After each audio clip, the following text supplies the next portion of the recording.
I was speaking to a psychiatric nurse the other day who told me the most fascinating anecdote I've ever heard. The story he relayed to me was told to him by a young client of his 20 years ago, when he was still only a junior nurse. For the sake of confidentiality, we'll call the nurse Michael and his client Luke. Michael specialises in drug and alcohol treatment, and his young client Luke was, at the time, recovering from a serious addiction and living in a boarding house in Melbourne. As Michael was taking Luke's blood pressure that day, Luke told him a story about something that happened to him a year or two earlier when he was working on a sugarcane plantation in remote northern Queensland. It was a hot day, as it usually is in that part of Australia, with temperatures exceeding 30 degrees Celsius and high humidity.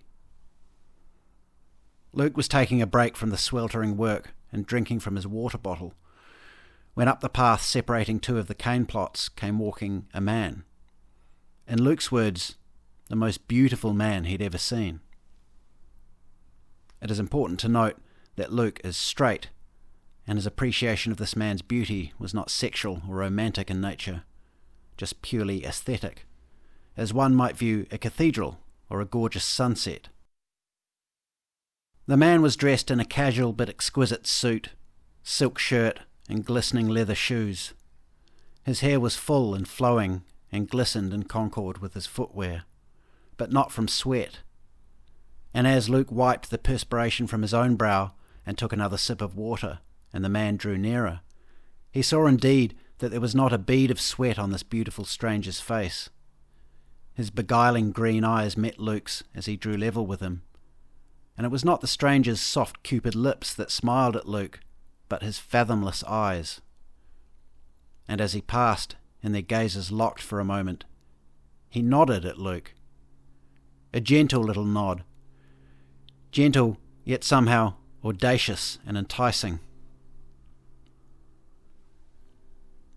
The beautiful man passed on by and continued up the track through the deserted cane field, and Luke stood, quite mesmerised, and watched him walk away. "Michael," Luke said, after relating the story, as Michael removed the blood pressure strap from his arm in the boarding house. "As I watched him walk away, I suddenly realised who he was." "Who was he, Luke?" Michael asked, quite fascinated now. "He was the devil," Luke answered. There is a reason I decided to title my Substack, a publication essentially dedicated to political and cultural commentary, Anxiety, Addiction and Ascension. And long-time readers and listeners will understand why. But for newcomers, I will simply state that I view the current ills of our age through a spiritual lens, a paradigm at the heart of which is quite simply good and evil, the oldest story there is. As Yoda said, fear is the path to the dark side. Fear leads to anger, anger leads to hate, hate leads to suffering. I see and experience fear most commonly, as I believe does the rest of humanity, in the form of anxiety. And I see and have personally experienced the most commonly utilised antidote to that anxiety in the form of addiction. Addictions can take many forms, and we need not labour this point.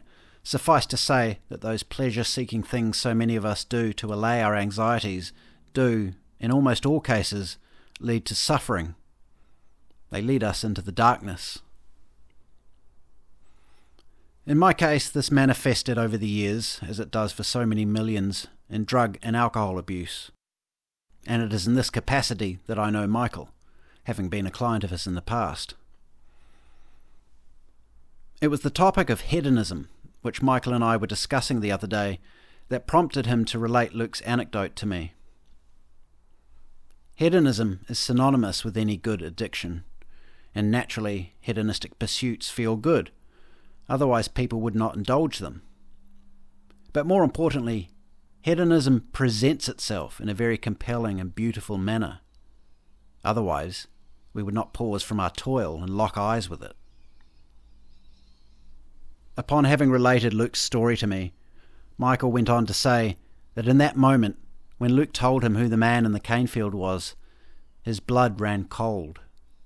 And indeed, I had the same sensation. I'd been expecting Michael to reveal that the beautiful stranger was perhaps a famous movie star or something. I was not expecting to hear that Luke had met the devil in that scorching cane field in the remotest reaches of northern Queensland. Luke finished his story by saying to Michael, "Thank God I didn't follow that man up the track." This is a true story, and regardless of what you may think of it, for me, it serves at the very least as a profound metaphor. I was as fascinated upon hearing it as Michael had been in that down-and-out boarding house 20 years ago, and he and I went on to talk further about the nature of hedonism and addiction, the nature of evil, the nature of the devil. For my atheist listeners, please don't stop here, as one does not need to believe in God and the devil to acknowledge the existence of good and evil. Indeed, it is those who dismiss this dichotomy out of hand against whom we of the counter-hegemonic resistance fight. The moral relativist perspective that there is no right or wrong and only one's own truth is what underscores the anti-human agenda of the New World Order, or whatever one wishes to name it. It is often lamented by many on our side of the aisle that the monsters who rule our world want us addicted. They want us anxious, fearful, fat and lazy. They want us sat on the couch doom-scrolling, sucking down alcohol, drugs and junk food. They want us spending our money on overpriced rubbish we don't need, gambling, staring at Pornhub or OnlyFans. They want us mesmerised, captivated, controlled and compliant. I've spoken before in my video Going Down the Rabbit Hole, linked in the description, that I don't really know all that much about the world or the puppet masters who pull the strings, and that we must become comfortable in our incomplete comprehension in order to free ourselves from our anxieties and grow into the divine beings we were blessed at birth with the right to be. And I said to Michael at the end of our chat the other day that while I consider myself intelligent, I don't really know all that much.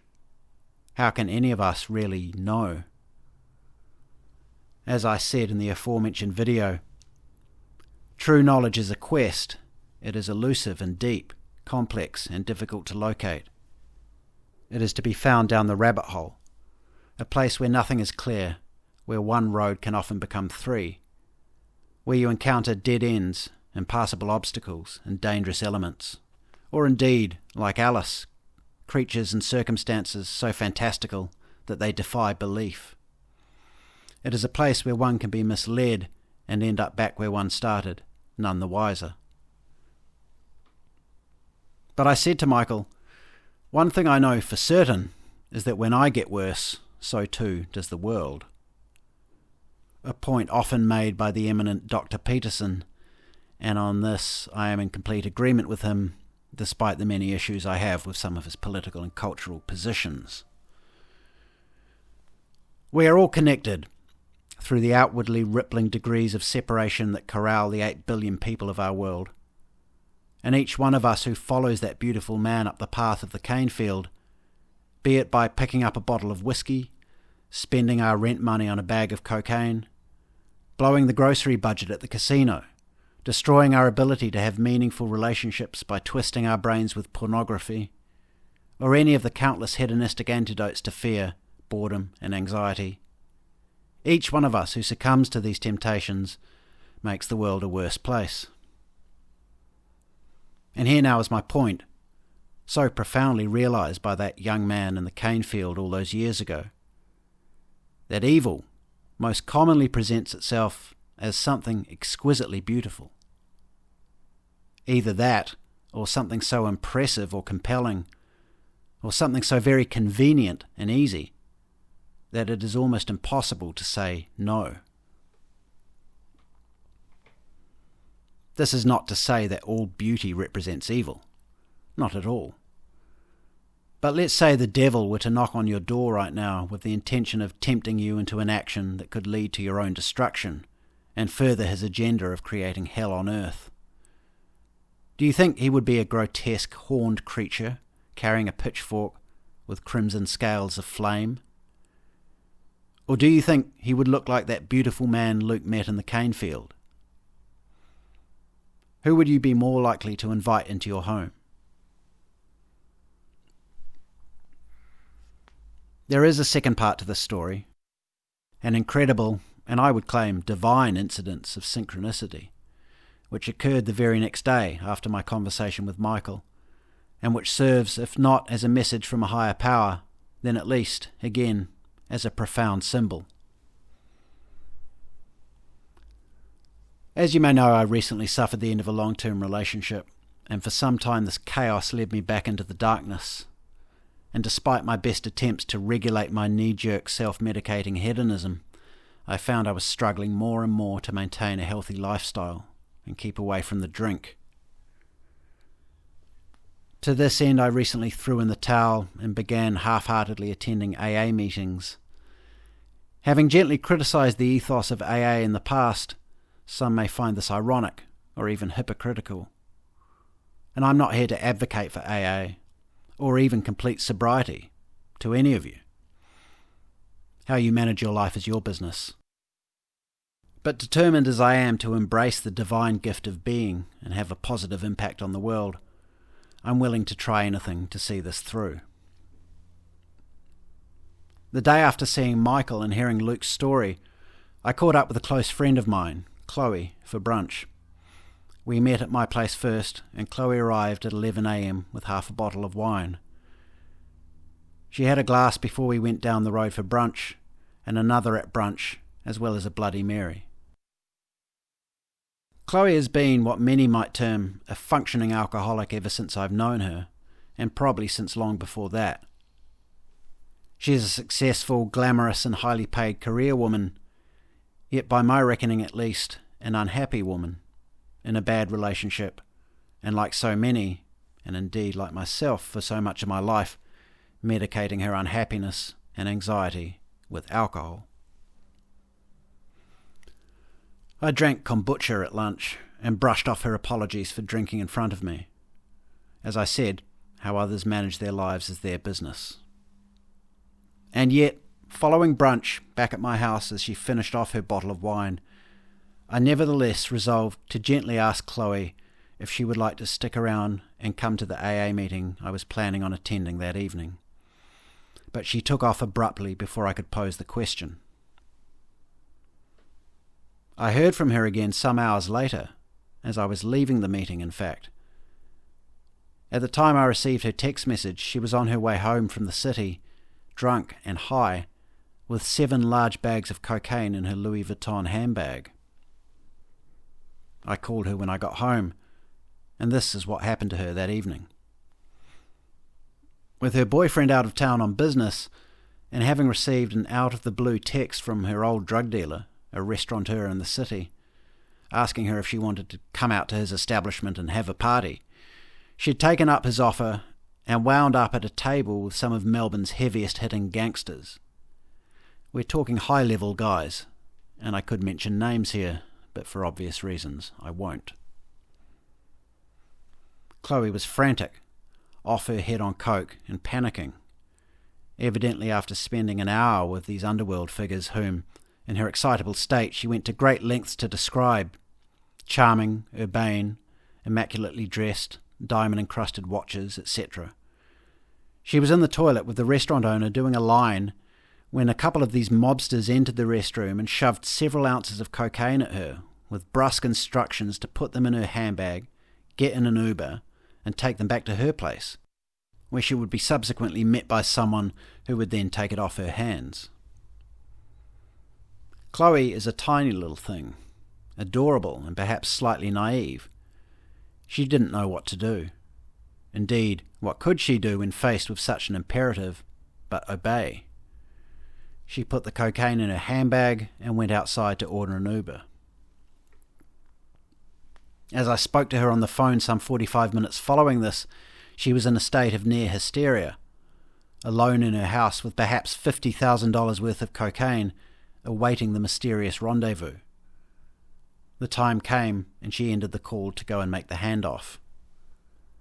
She called me back 10 minutes later and told me a tinted SUV had pulled up, and the window came down to reveal 2 younger men who had not been at the restaurant.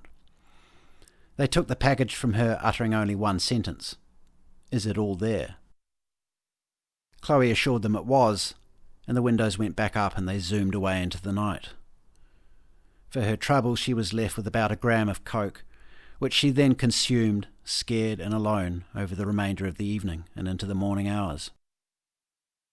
Before we finished speaking, I told her that I'd actually been considering asking her if she wanted to come to that meeting with me.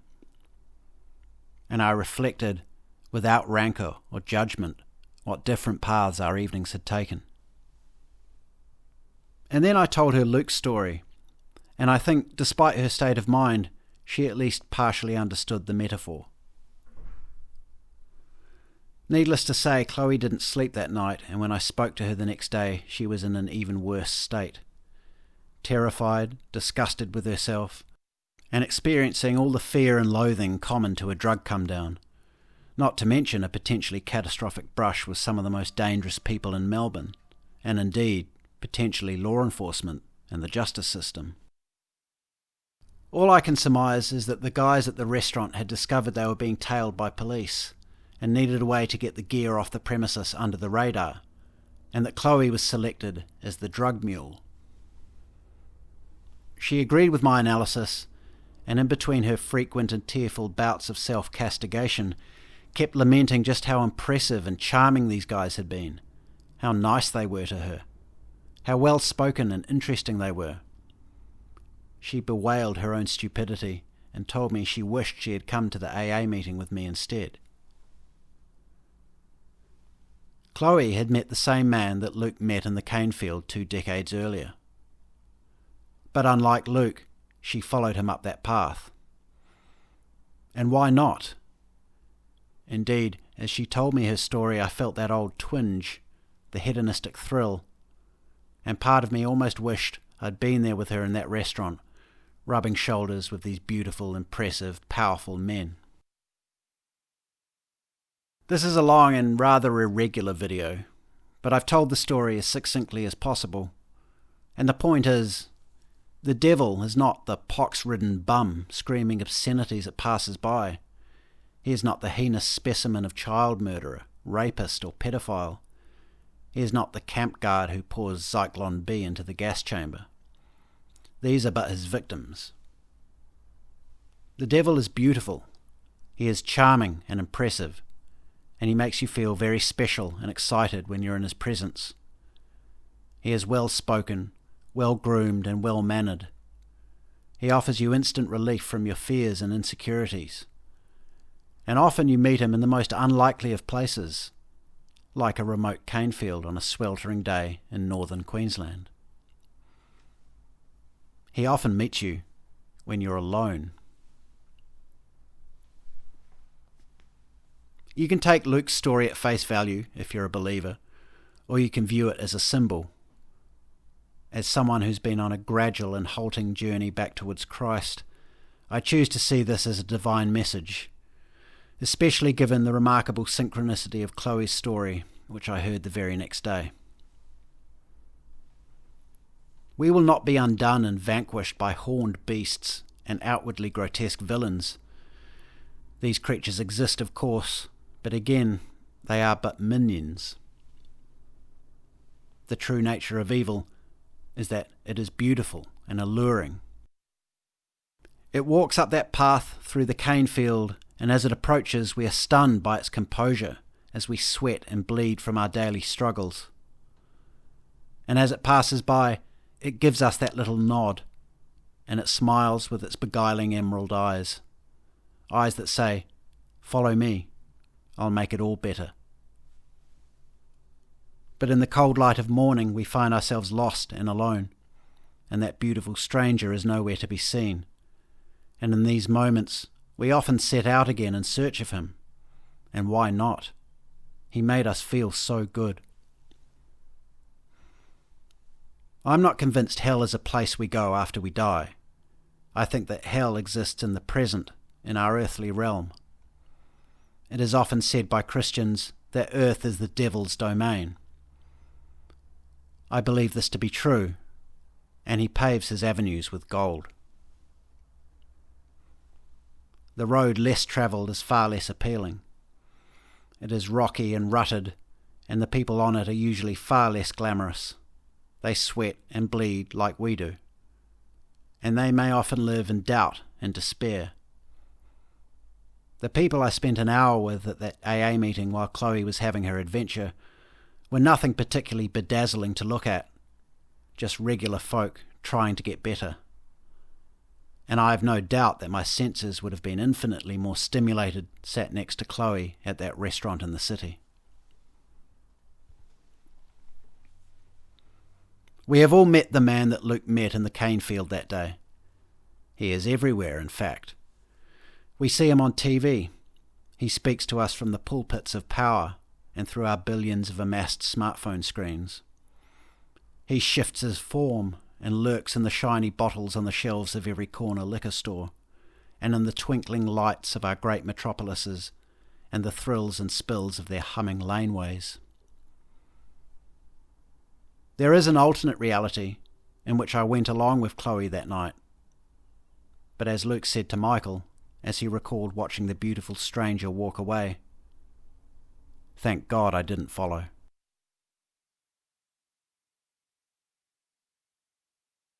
Thanks for listening. Please subscribe to the channel so you don't miss future videos. Please also subscribe to my Substack at jjdawson.substack.com.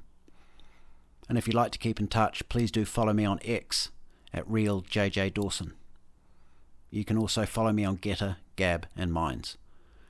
And of course, if you enjoyed this, please do give it a like and share it about, because it really helps me out.